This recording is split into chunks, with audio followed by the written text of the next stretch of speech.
Hi, welcome to another episode of Just Say It Already, the show where we talk about, well, whatever's on our minds. I'm your host, Tracy Seekins.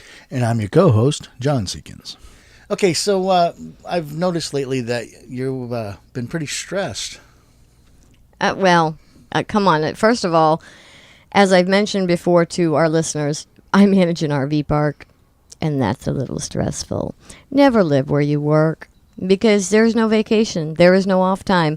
I don't get to go to work for 4 or 5 hours or 8 hours or whatever, and then come home and unwind and have my home time. Well, and another thing is, anybody out there that has worked for parks for work camping, know that you really don't get paid for what you do, for the hours you put in. Well, that's true, and the thing is, it's not about the pay, but it helps. Okay, yes, it helps. Come on, everybody knows that money helps anyway. Money makes the world go round, unfortunately. But for me, it's not the money that is what is concerning for me. I mean, obviously, I need that money to be able to pay bills. But it's all of the little things that happen. Well, let's talk about last week a little bit. Let's see. Thursday, we had a temporary resident here, a guest here, who was a little out of control, and I won't go into the complete details of that because it is a private person's business, but in their out of control state, they came after me and tried to get a little physical with me, and that put me a little bit into some stress. Of course, when stress first hits me, I don't know about you, but when stress first hits me, when it's that amount of stress all at once, it's that adrenaline rush, and all my pain goes away. So I'm in like no pain, which is a miracle, by the way. I'm in like no pain for 5, 10, 15 minutes, whatever it is, while I'm dealing with it. In that particular case, it was more like 2 hours. But then, when everything settles down, all the pain goes, hi, here I am, I'm back. I just wanted to let you know I was here, and I just about die. And then that was Thursday. Friday, what happened on Friday? Oh, nothing too major happened on Friday. Well, at least nothing I had to deal with. Someone else was dealing with that. Saturday, we had the big leak. We had a water main that was broken under the road, and it was leaking all over the road because it was coming up through, bubbling up through and making a mess. And that was a very expensive fix. I won't go into how much that was, but it was very expensive. And the bills, not only my own personal bills do I stress about now, but now I stress about park bills. So, hey, let's just give me double stuff to worry about. Well, yeah, and exactly. But that's what I'm trying to say. You get paid for the stress of that, but you don't get paid to be called at 1:30 in the morning wondering if you have a space available so that they can go to sleep for 4 hours. Go to a rest area. I know. I never do understand that. Seriously, if you're going to go into a campground, let me just talk about, we're going to do an RV show at some point, at like a separate show, but let's just talk about this for a minute.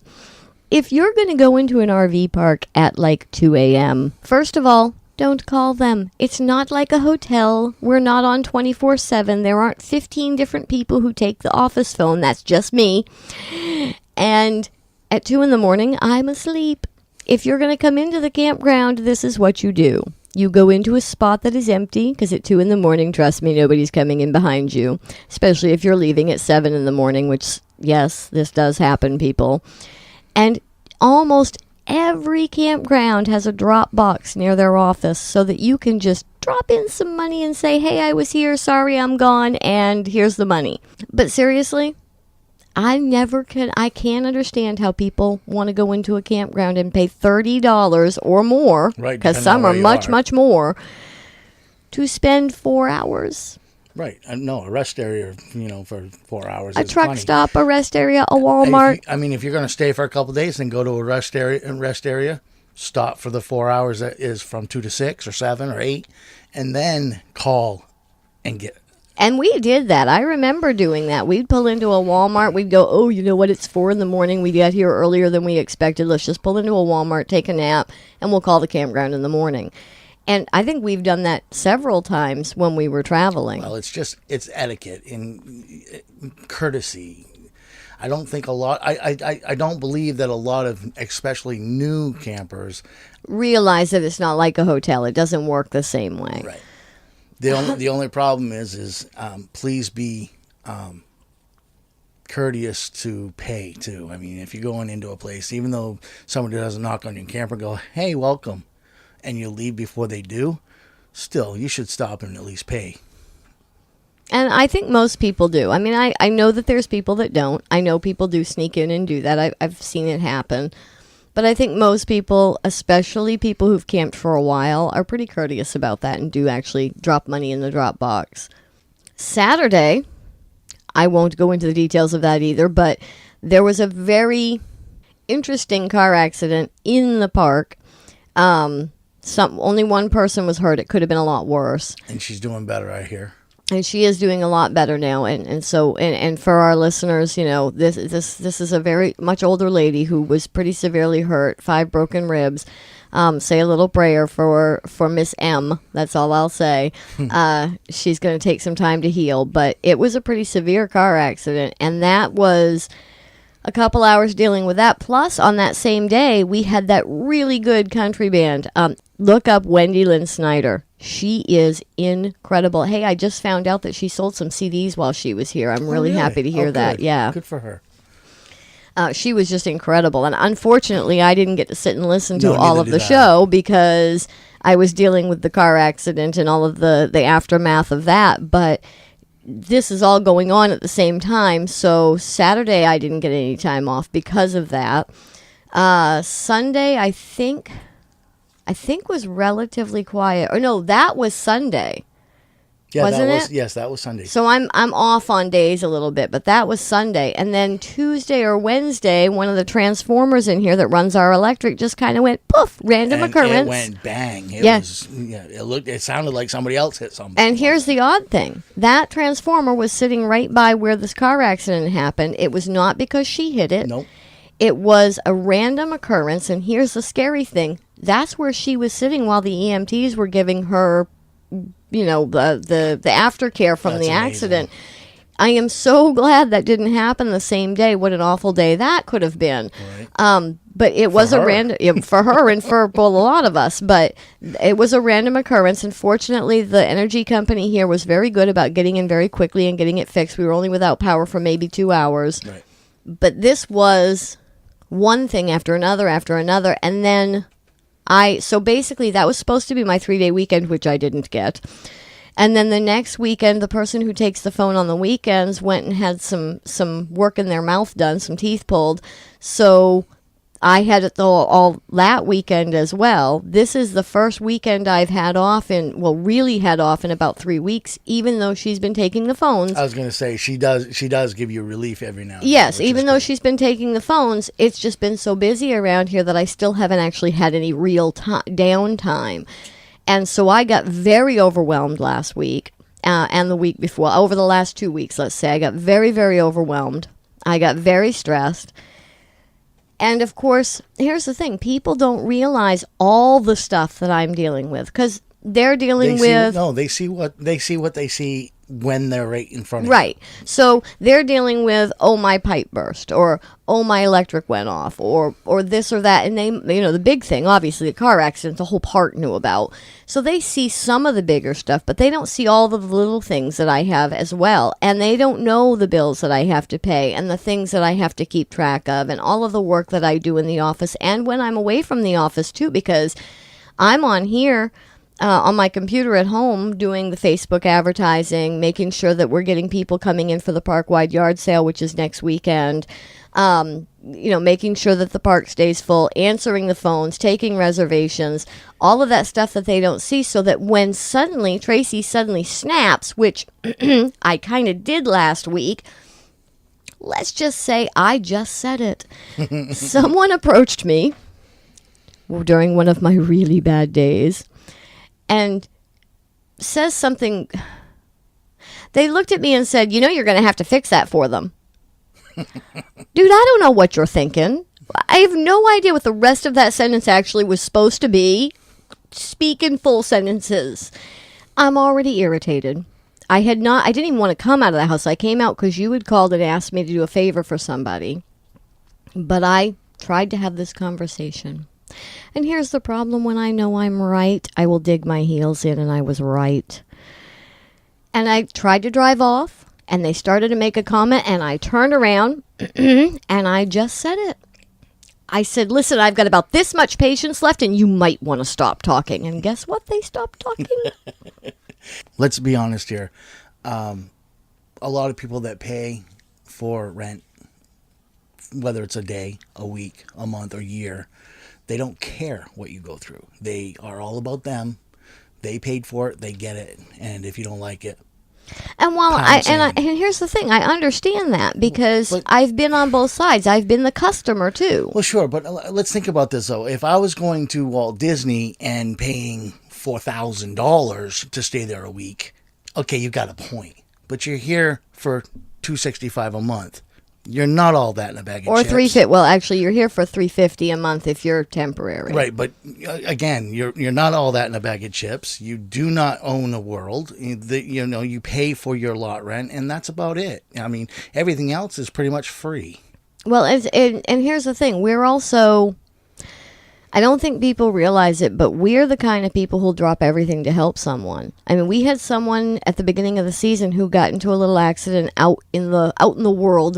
You know, we live in our little world, and then there's the out in the world. Well, they got into a little accident out in the world, and the spouse needed a ride to the hospital. And I dropped everything, gave the office phone to somebody, got into the van, and drove that person to the hospital. They asked me to do it, and I couldn't do it. I couldn't handle, no offense to any woman out there crying, but He's one of the deer in the headlights guys. I am one of those guys, yep. Oh no, what do I do? And I didn't mind doing that. That's who I am. I don't mind doing that. We've been known to, we had somebody call us, trying to get directions, and I am really bad at giving directions. Just don't ask me. Seriously, I'm just bad at it. And I'm trying to give them directions to get to the park, and they didn't know where they were, really. And I don't know north from south, from east from west, and they're doing, do I go south? Do I go north? Do I go east? And I'm going, well, you turn around and go past this. And they were on the other side of it, actually going the right direction. I don't know. Anyway, we got it all messed up. I finally said, okay, stop where you are. Tell me where you are, and we will come get you.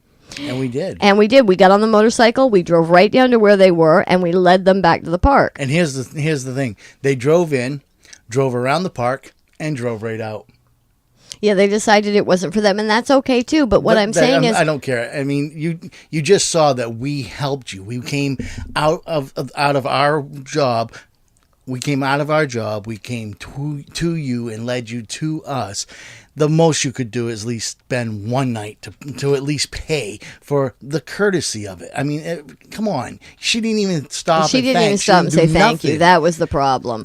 And that's the thing. I think maybe that's something that's getting on my nerves lately. Maybe I think part of it is because of this show, but I think it is courtesy. People need to recognize they are, first of all, not the only person in the world. And they also need to recognize that, courtesy is not a dead art, people. Please. Thank you. I appreciate you're going that extra mile. I appreciate who you are. These things go a long way to making you want to do more. It was one of the things we talked about when we first took this job. We had said to one of the guys who now actually is one of the owners, but was one of the owner's sons at the time, that if you say thank you to your employees, if you tell them what a good job they're doing, show some appreciation, they'll do more for you. Right. And they've gotten very good at that. Yes. I really appreciate who they are. We have really good people running this park, and we have a good team in this park now. Yes. And I think a lot of that has to do with that appreciation. When you show your employees appreciation, but that goes beyond that. When you show service people appreciation.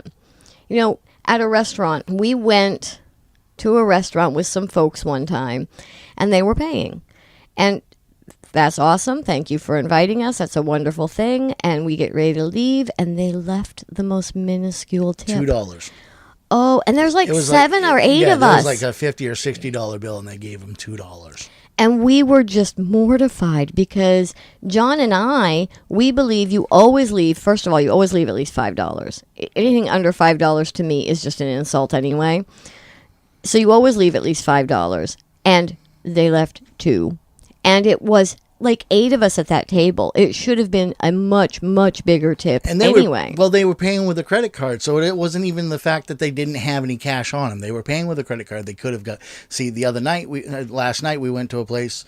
It wasn't a restaurant, but I still left a tip, a $3 tip. That's all we had. That's all we had Right. in our pocket. And that was a place that you don't typically wouldn't have left a tip. Right. So what he's talking about is last night our wonderful rec coordinators put on this amazing Valentine's dinner for those in the park who signed up for it. And they did all the service. This is not something we typically do in the park. Usually it's, potluck, whatever. But this time they set the tables, they cooked everything, they served it as if you were at a restaurant. They had the whole thing candled it, and it was beautiful. And so at the end of it, John says to me, I wish I had my wallet with me. I want to leave a tip. Just goof off with them. And I said, oh, no, that's a really good idea. And I had my purse. Well, all I had in my purse for cash was $3. So I pulled it out and left it on the table. And from what I found out, because I talked to them last night, they said that almost everybody actually did end up leaving a tip. That's so that was awesome. really nice. Good. And I think that's wonderful that the rest of the residents appreciated what they did and left some form of appreciation for them. Yeah, absolutely, because that'll go a long way in their minds for the next time they have to. Again, it goes back to appreciating what people do for you. Yeah. And this is something I've been thinking about this week because I see it all the time in here. And I see it out in the world too, but unfortunately my world is getting very small because I never actually get to leave the park. But I see it all the time in here where people see what's going on their lot or in their corner of the park, and they don't see all of the stuff going on around them, and they forget to say thank you. They forget to tell you how appreciated you are. They forget to approach you in a good way. So one of them gets mad about something. They've got something broken, something leaking, something whatever, and they don't tell me.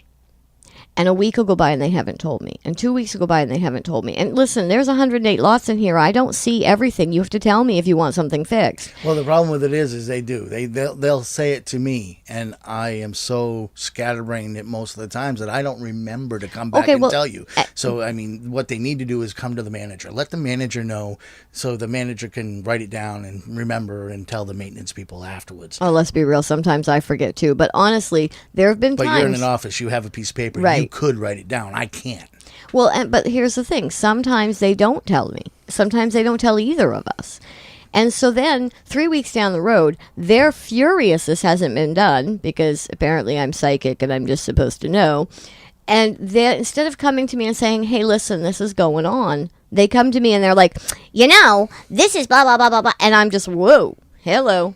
Why are you yelling at me? I did nothing. I didn't know anything. And how can you? And I get very upset. Whereas I get defensive and I get mean. Well, and so, and here we go. Guys, guys and girls, I meant that as a in general, everyone comment. If you're in a situation where somebody has gotten loud, gotten out of control, is maybe yelling about something, I don't know, whatever, yelling back only makes the situation worse. And this is something we've been talking about because we've had a few situations like this recently. You have a couple of choices here to solve the situation. Walk away and come back later. And seriously, you can just walk off. I did it last night. Just turn around, walk away, and deal with it later. Because the other person is obviously not in a place that is a good time to talk to them about it. There is no point in standing there screaming at each other no matter how right you are. Yes, I have a problem with that because when I'm right, I dig my heels in. But there's no point in standing there screaming at each other about how right you are because obviously someone is wrong. Okay, and you're not going to figure it out right then because nobody's listening. If you stop and walk away and deal with it a little bit later when everybody has calmed down a little bit, that might help. Well, it's easier said than done. With me, I want it fixed now. If I know I'm wrong, that's when I walk away because I need to come up with I need to calm down enough to say I'm sorry. And the problem with it is if I'm too wound up, I'm going to argue my point, whether I'm right or wrong, just because you're being a Pain. pain in the butt. Sure. We'll go with that. Well, if you because I'm the kind of... if you give me time to calm down, then I can come back Right. with a level head. And Well, say because I'm the kind of person that wants to talk it out. I want to say, okay, no, hold on. Why are you freaking out? I didn't say anything, do anything, whatever, wrong, but I get that that's how you heard it, so let's talk this through. And at that point, there is no conversation left because he says he can walk away when he's wrong, but here's the thing. If you continue to talk to him, no matter how wrong he is, he will dig his heels in. Whereas if I'm wrong, even when I'm not wrong, I'll apologize. Because I'm sorry I upset you. I'm sorry that you feel the way you feel. I'm sorry that you're hearing me the way that you're hearing me, but let's talk it out. And I'm not going to say I'm sorry because that means I'm wrong. I can't admit I'm wrong right now. So I'm going to dig my heels in and just get worse. Well, and not only that, but when my adrenaline comes out, when my adrenaline gets all worked up and I get that lightheaded feeling, but I'm mad too, I'll say stuff. And as it's coming out, I'm saying in the back of my mind, John, shut up. John, shut up. And I just can't stop myself. I yelled and screamed at an old lady. I do apologize, and I haven't got to talk to her recently, but I was saying things to her that I just shouldn't have been saying. And you said to me, you knew it was wrong as it was coming out of your mouth, but you couldn't stop it. Well, 4 years of being here, and I just snapped, and she didn't really even do anything, not really, to deserve that. She might have been a little bullheaded and coming at me. And a little rude. But she didn't deserve what I gave her back to her. And that I apologize. I don't apologize for being rude because she deserved that. But what I said and how I said it, but I couldn't stop myself, like I said.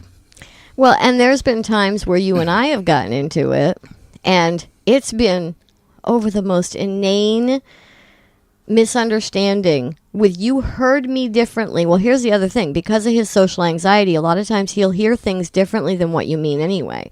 So he's heard me differently than what I meant to say, and he'll snap at me, and then I'm really upset. And I try to go... I know better than to snap back, because if he's in that kind of a mood and he's already hit that moment and I snap back, it's just going to get bad. So I'll say, oh, well, okay, hold on. I'm sorry. I didn't mean it like that. And by then he's realized that he was wrong, maybe, sometimes. But then he's mad at himself. He's told me this. Then he's mad at himself. And so he, instead of stopping and going, okay, I did something wrong here, let me say I'm sorry, his new favorite phrase is, well, I did nothing wrong. And I just kind of stop. How do you respond to that? I can't go, well, yes, you did, because then it's really going to get ugly. And I can't, there's nothing, I try apologizing. That doesn't work. So I just stop talking. And sometimes within an hour, he's over telling me he's sorry. He knows he was wrong. It takes him a little while. And one night it was the next morning before he came and said, listen, I'm sorry. I was kind of a jerk last night. I know I was. So after a time, he can do it. And I'm trying to learn to give him that time. 25 years, I still... she's talking about, because I'm not that way. Oh, no, not at all. Never. I try to learn to give him his space and his time, but I'm not good at that. Let's just face it. Who I am is I want to talk it out. And like my friend last night who wanted to talk to me about something. She wasn't technically still upset about it. She just needed to vent. Sure. And so she came to talk to me because she couldn't talk to the other person in her life who was important to her because it would have upset them. So she waited until she could find a time. And as soon as she talked to me, she calmed right down. It wasn't that she needed me to fix it. It wasn't that she just needed to vent it out. Well, for me, you are that person. You're my best friend. So when it's you and me that get into it, I don't have any place to go with that energy. And I can't talk to you because you don't want to talk at that point in time. And I don't really want to go outside and go call my girlfriends and say, okay, I just need to vent this out. So I have nowhere to go, especially not when it's like 11 o'clock at night, which has happened. So I have no place to go with that energy. And what happens? I end up crying. And I'm not crying because, well, I am sort of hurt and upset, but it's not really why I'm crying. I'm crying because I have nothing else to do with that energy but tears. I'll do it when I'm angry. Oh, how upset does that make me? I'll get angrier at myself because I do that. I get angry. I have no place to go with the angry energy because I can't always just say it, even though I'd like to. And so what happens? I start crying. And then everybody's like, oh, honey, are you okay? No, I'm not okay. Get away from me. I want to hit people. And it's not that I'm mad at them. It's just that I'm so mad at myself at that point that if you come near me, I'm probably going to snap. Yeah, but, I've also noticed that it depends on the situation. It's not usually what somebody says or what happened that will get you mad. It depends on who it is. Have you, was it a person that you have been dealing with and just ignored and got past what they've been doing for 3 or 4 months, and then they finally make you snap? 2 weekends ago, yes. Well, that's what I'm saying. So you do have a long fuse. Oh, I do. I have a super long fuse. The funny thing is, and I certainly won't go into the details of why I know this now, but I knew my mother had a temper with me.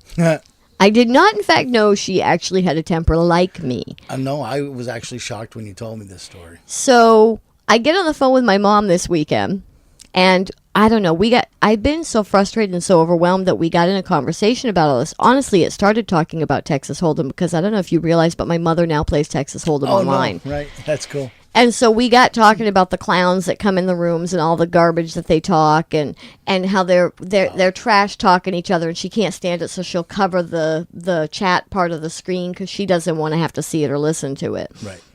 And it developed into this whole conversation. They get pretty rude and violent too. And vulgar. Oh yeah, and it's stuff my mother doesn't want to see, and I get that. Sometimes I don't want to see it. No. But it developed into this conversation about what I just told everybody about this last couple of weeks, only much more detail because it's my mom and we're on the phone, and right. And it developed further into my temper lately. That yes, I have a really long fuse, but although that has gotten shorter lately, I have a really long fuse and it takes a long time to get me there. But once I'm there, you might want to hide under something. And my mother says, well, I told her about the situation with the woman with the hammer. Won't go into that. And she says, Tracy, you're going to get yourself shot. And I said, well, here's the thing. I probably am, Mom, because I'm kind of dumb. I go approach the woman with the hammer. I go approach the guy that's, skulking around a house somewhere. And I don't think anything of it. I'm thinking I have to solve this situation. That's what's in my head. And I go and I solve the situation and nothing happens. But then I go back in the house or the office and go, maybe that wasn't as smart as I thought it was. Because, what could have happened was... And I go through all the scenarios in my head, and I realize that I put myself in some pretty sticky situations. And then my mother says to me, well, I've been like that too. And she tells me the story. I really can't go into this on air, but she tells me this story about somebody that had made her very upset. And it was, like me, the worst thing you can do is threaten my family. Well, she's the same way. And of course, I never knew this about her. I am 45 years old. I am just finding this out. And this stuff happened 25 years ago or more. Actually, like 27, 28 years ago. Right.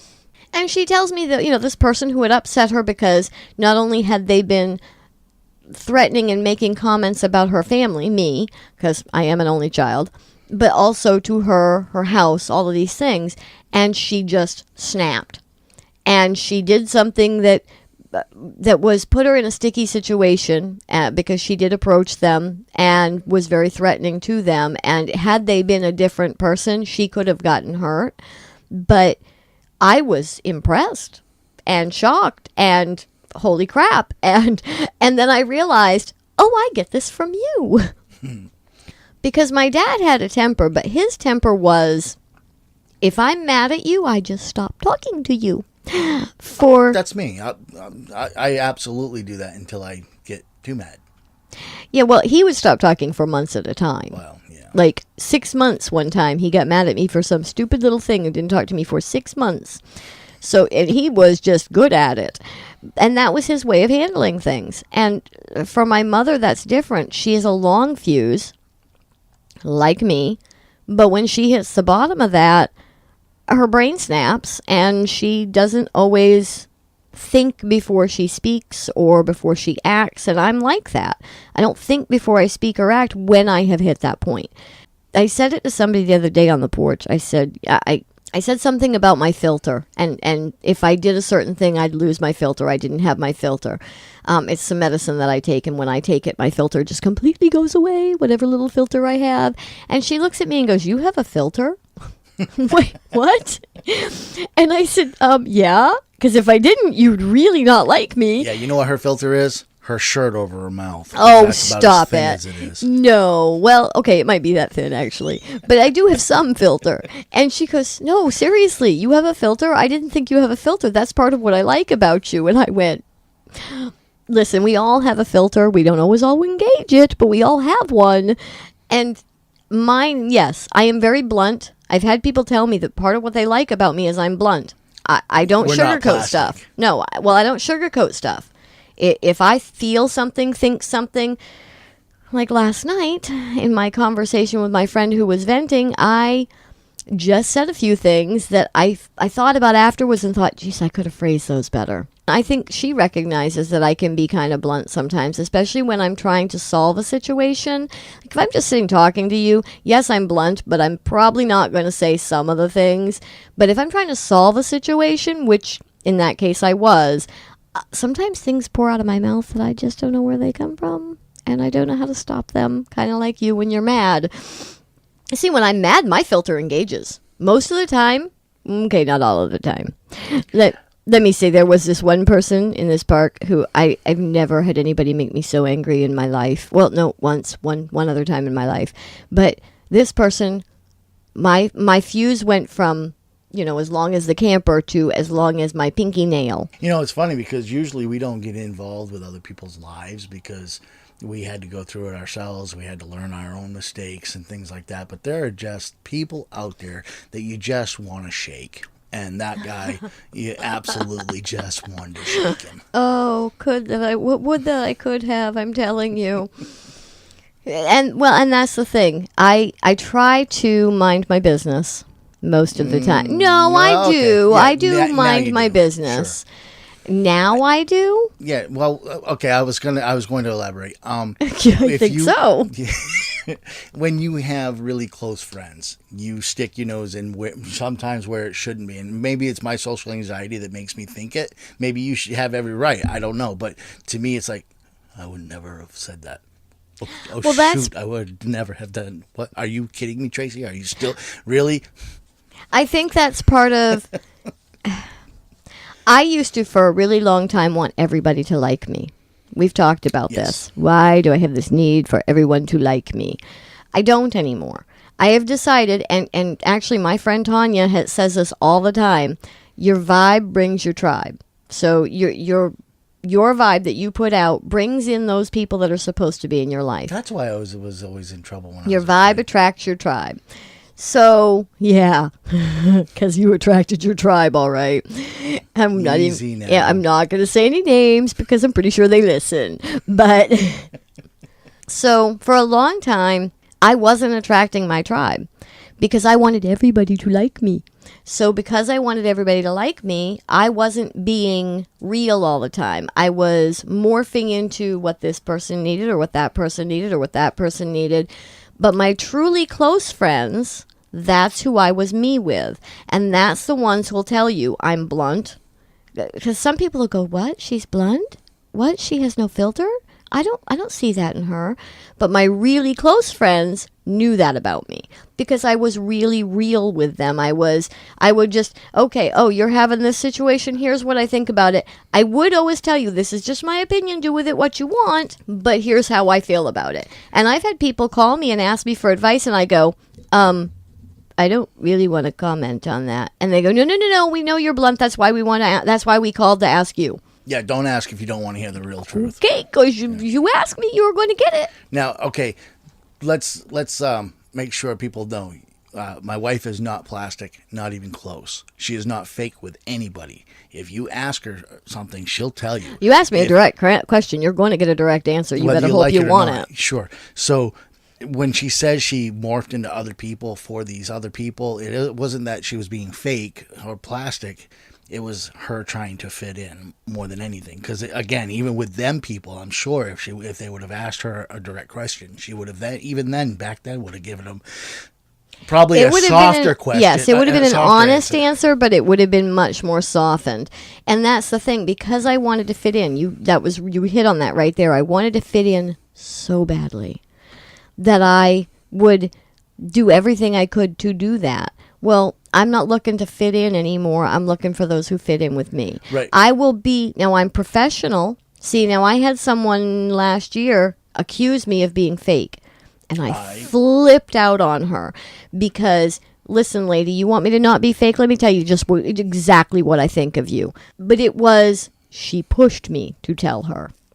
Normally, I'm very professional. I'm not going to be rude to you. I'm not trying to be fake, but I am trying to be professional. I'm not going to be rude to you. I'm not going to snark at you and bludgeon you and all of this stuff, but I am going to be professional. And if you're close to me, then you'll get 100% me. And if you don't like that, well, then move on. Yeah, I've tried to say this to my friends. I have a few friends that I'll say something that they don't like, and they'll try to say something to me in almost like I'm hurting their feelings type thing. And I'll look right at them and go, I am who I am. If you don't like the way I am, don't be around me. I am very real. I will tell you how I feel. I will say what I want to say. It's a free country.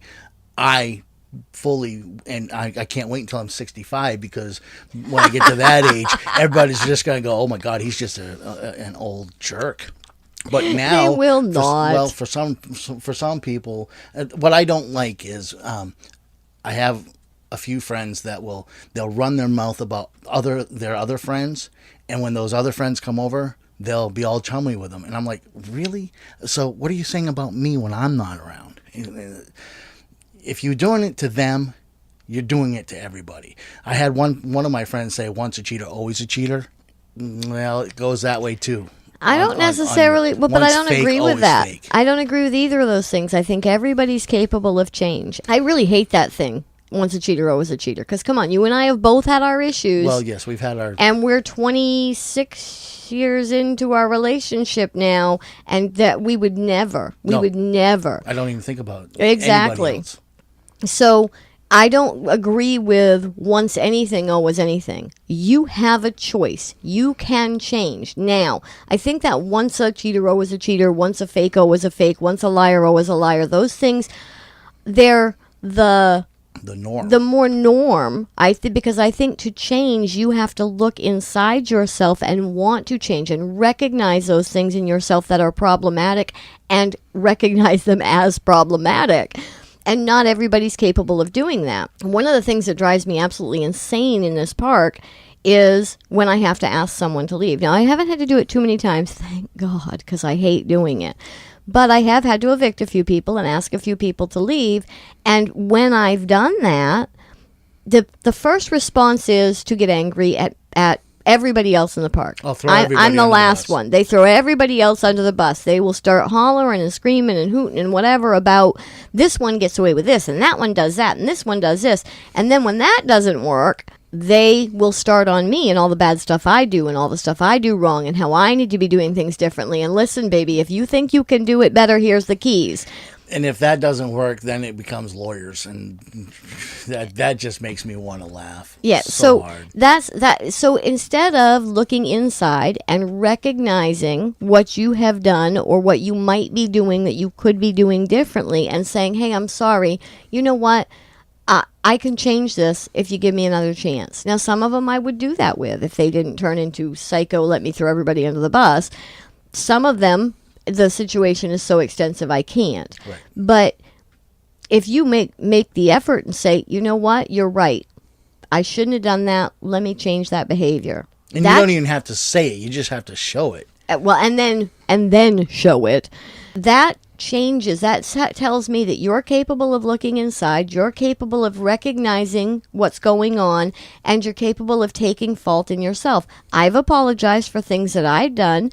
I don't think, I may have in the past thrown people under the bus, but I don't think so. I don't think I ever threw other people under the bus. If I'm doing something wrong, I'm doing something wrong. Right. The only time that I can remember ever saying anything about, well, they do it type thing is when they already knew that they do it. And it wasn't that important. It was more or less, well, I don't know. It was a small argument. It was a small something going on. Right. So it wasn't really, I was getting damaged, so I want to damage somebody else. That wasn't the case. It was more or less, well, hold on.